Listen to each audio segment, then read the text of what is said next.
அன்றைக்கி கேபிஎன் போயிட்டு என்னெல்லாம் வாங்கிட்டு வந்தேன்னு சொல்லிட்டு பார்க்கலாம்.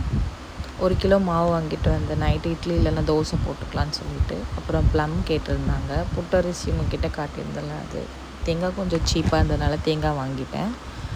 ஒரு 2ஆவே வாங்கிட்டேன். ரீசெண்டாக செவ்வாழை சாப்பிட்டுட்ருக்கேன். கால் வலி இருக்கிறதுனால அது கொஞ்சம் இப்போ பரவாயில்ல. இந்த வர்க்கி வந்து செம்ம டேஸ்ட்டாக இருக்கும். நீங்கள் கேபிஎன் போனீங்கன்னா வாங்கி ட்ரை பண்ணி பாருங்கள். ஏற்காடுக்கு போய் சாப்பிட்டதுலேருந்து எங்களுக்கு வர்க்கி சாப்பிட்ணுன்னு ஒரு ஆசை வந்துச்சு. சரி நியர்பை எங்கே இருக்குதுன்னு சொல்லிட்டு கேபிஎனில் வாங்கிட்டேன் நான்.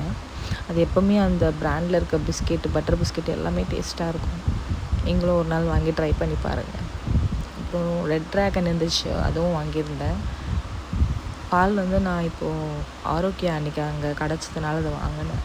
டெய்லி அதை நான் வாங்க மாட்டேன்.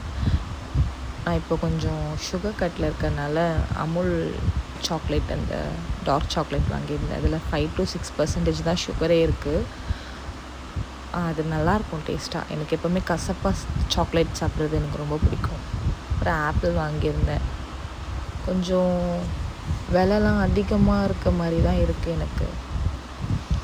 இந்த குட்டி குட்டி சமோசா அங்கே பக்கத்துலேயே இருந்துச்சு. ஈவினிங் ஸ்நாக்ஸ்க்காக ஒரு கொழுக்கட்டை, அப்புறம் இந்த முருங்கைக்கீரை பொடி வந்து வாங்கியிருந்தாங்க. 40 rupees சொன்னாங்க. அப்புறம் வந்து காலிஃப்ளவர் பக்கோடா வாங்கியிருந்தேன். ஈவினிங் ஸ்நாக்ஸ் காஃபி போட்டுட்டு சாப்பிட்லான்ட்டு. இந்த அப்பம் வந்து 10 ரூபா தாங்க. செம்ம டேஸ்ட்டாக இருக்கும். நீங்களும் வந்து உங்கள் வீட்டு பக்கத்தில் இந்த கடை இருந்தால் ட்ரை பண்ணி பாருங்கள்.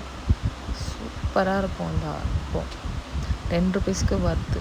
அப்புறம் லாஸ்ட்டாக வந்து கார்ன் வாங்கிட்டேன். அவ்வளோதான். பாய்.